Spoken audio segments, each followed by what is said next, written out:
Hi everyone, I'm Cathy Sheppard and I'm delighted to be doing this session with you as part of the Ignite Your Leadership Summit. It's the summit for teachers and for youth, and today I'm going to be talking with you about different communication styles and how understanding what's going on with communication can help make our relationships better in every area of our lives. As a teacher, I wish that I had known it when I started my teaching journey.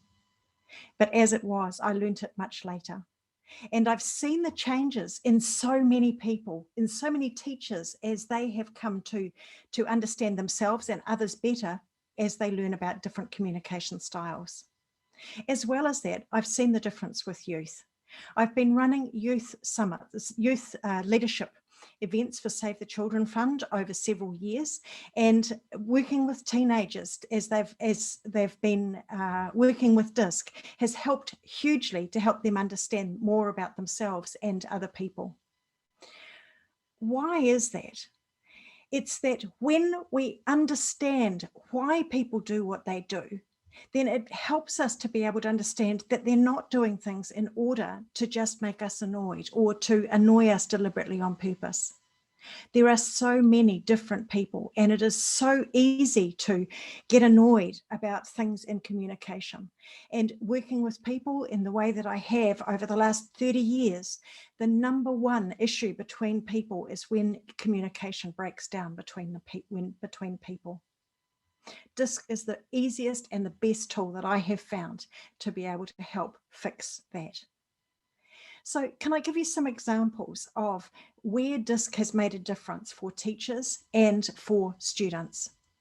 The first one I'd like to look at is a student that was at an intermediate school, and they were having real issues with their teacher, getting really frustrated with their teacher because the teacher wasn't giving clear instructions. And she wasn't allowing enough time for the students to be able to finish what she'd asked them to do. And then when you went and asked questions, the instructions for whatever exercise would change. And then before this particular student had the opportunity to finish the particular task, the teacher had moved on to the next exercise. This was really making this student struggle because they felt like they could not do a good enough job. They really wanted to do their work to a very high standard, but were finding it really hard because they didn't understand exactly what they needed to do, and they weren't given enough time. Sitting down with that student and helping them to understand how they approached their work, what they needed to know in terms of the tasks and the details with the tasks, really helped them to understand what was going on. And what that student realized was that their teacher was a totally different style. They didn't need lots of detail. It didn't matter. They just wanted to be having fun. They wanted to get the students enjoying their work, but that didn't work for that student. Helping the student realize that it wasn't their fault and developing strategies to be able to move on from that made a huge difference. Another example is with a teacher, and this is an example where a teacher didn't understand what was going on in the classroom. This particular teacher didn't like noise, couldn't cope with noise, wanted people to just sit and to be able to do their own work, not talk to anybody else. This was in a high school and in the senior years of high school.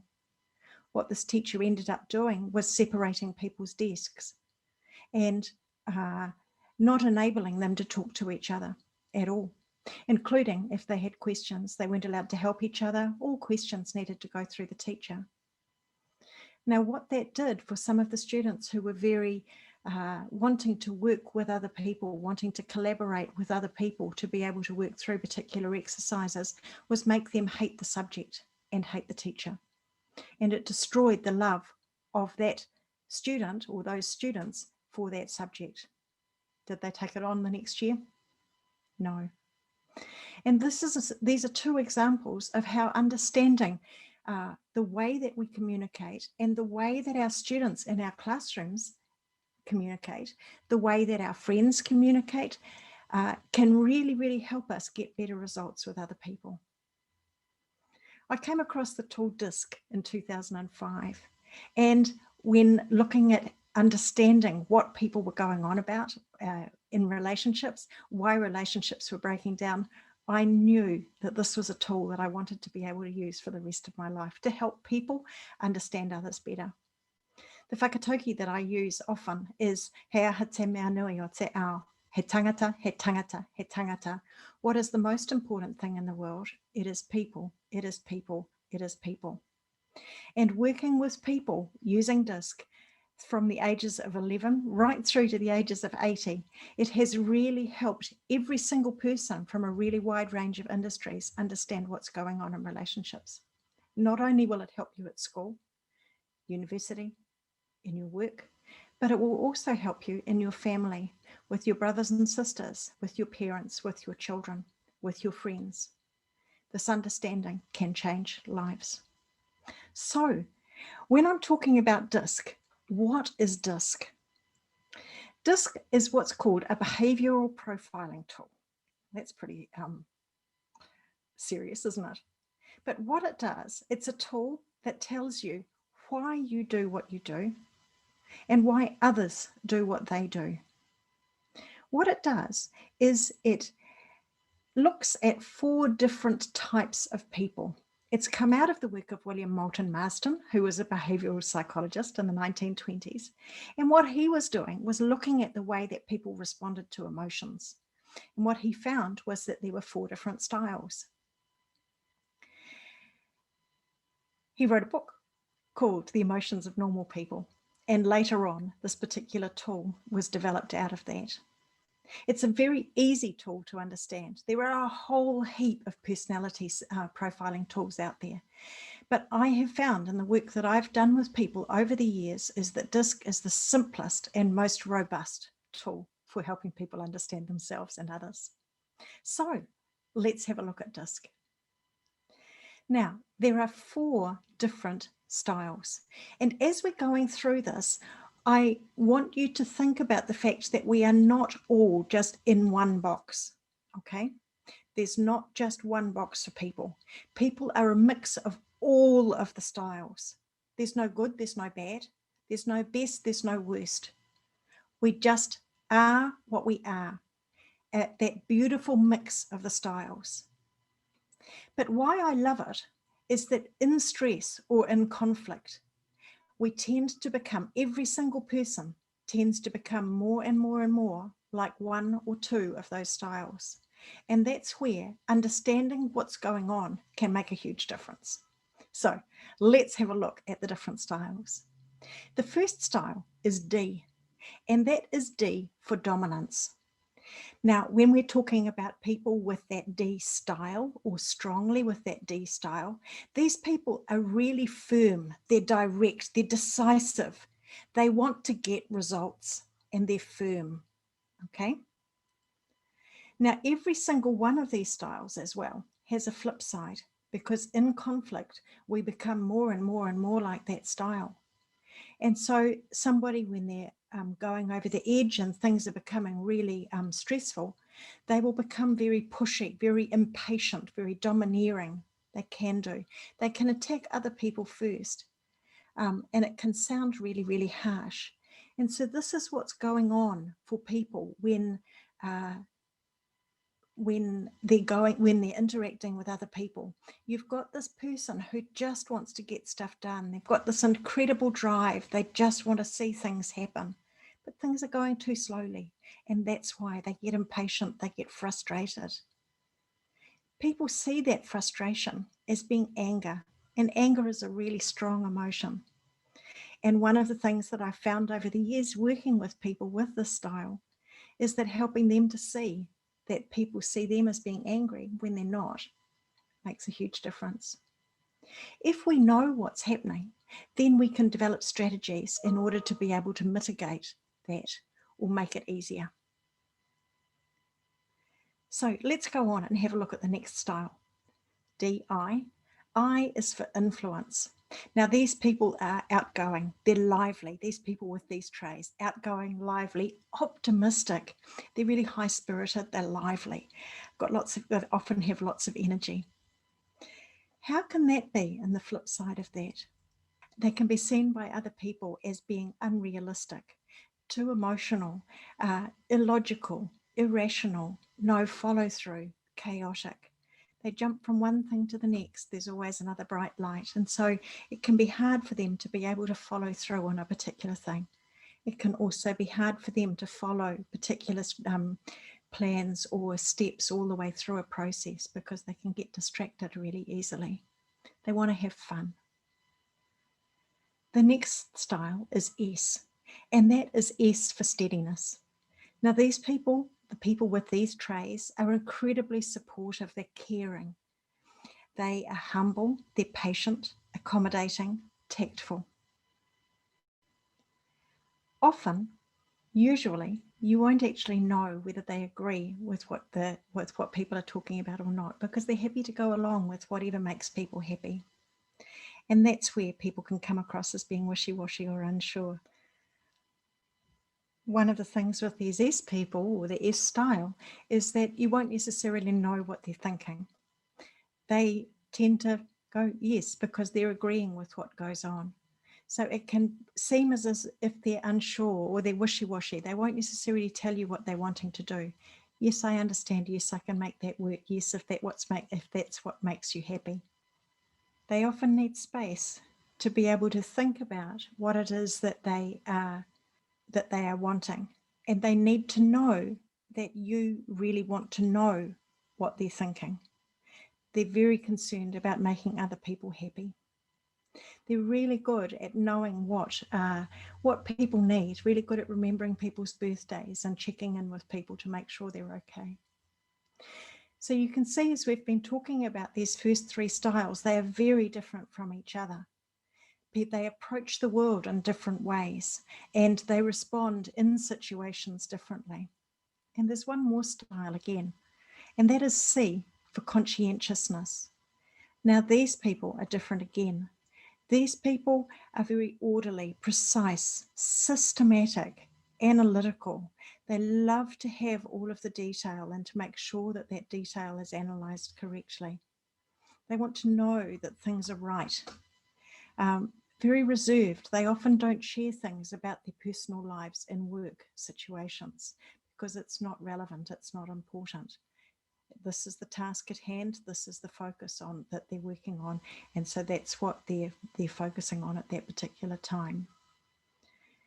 The flip side of that is that these people can seem to be very picky, nitpicky if you like, very judgmental, very critical, or they can be. They also fear criticism from other people about their work and whether or not they've done a good job. They can be slow to make decisions as well, and they can be very formal. So if you're thinking of the people that you know that are around you, what styles are you seeing in those particular people? Are you recognizing people with that D style who just want to get stuff done, who want things communicated in bullet points, if you like, don't want lots of detail? Those people that are I, that need to be having fun, that want to, the life and soul of the party, if you like, that almost can never shut up. And I'm thinking of lots and lots of different people in my life as I'm talking about each of these styles. Those S styles, who have you got in your group that is very caring for other people, who often remembers birthdays and those things, and always knows when somebody needs an extra bit of love and support? What about those people who are really good at planning, who need lots of information and need to take that time to be able to analyse everything? If you think about the way that you do anything, whether it is thinking about approaching a new topic, or whether it's about the way that you approach homework exercises, or any of those types of tasks, again, you can see the disc styles coming through with that. So how can this understanding make a difference for us? Understanding this can help us to think about our communication with other people. So for example, as if you're a teacher and you're setting homework or you're setting a particular task, We already talk about visual and auditory and kinesthetic learners. Now you can look at your class and you can think about, well, these are the people that are the D style students. These are the people that are likely to be my I style students. These are the people that are the S style students, and these are the people with C style students. So your D style students, they're going to need to have the bullet points, to have not a lot of detail. They need to have that bullet point stuff set out. Your I people need to know that this is going to be fun, okay? Your S people are going to need the opportunity to be able to think about it. They're going to need to know about how. How does this need to be done? Your C style, they need lots of detail. They are the ones that are going to need to know all of, and are going to check really carefully those assessment criteria. So the question needs to be very clear, to have the detail there that it needs, and also to make sure that the deadlines and so on are very, very clear. Okay, there's 4 different questions. We've just mentioned 2 of them there. The D people want to know what. The I people want to know who. The S people want to know how. And the C people want to know why. So just even thinking about those questions can really help. When you're thinking about the students in your class as well, how quickly are you wanting them to be able to give answers? Your D people and your I people, or those people with those traits, are likely to want to be able to give answers all of the time. And it can be much harder to get answers out of those people with those S traits and those C traits, because they want to think about it before being put on the spot. So that's another way that we can use it. As students, there's all sorts of different ways that you can use it. You can think about your friends, you can think about your teachers. That awareness also of yourself and the way that you approach different tasks can help you identify what makes things easy and what makes things hard. And again, it's those strategies that need to be put in place in order to be able to support you with that. You're going to have to do assignments. So understanding that your particular style of working can help you develop strategies to get those assignments and things done at the right time.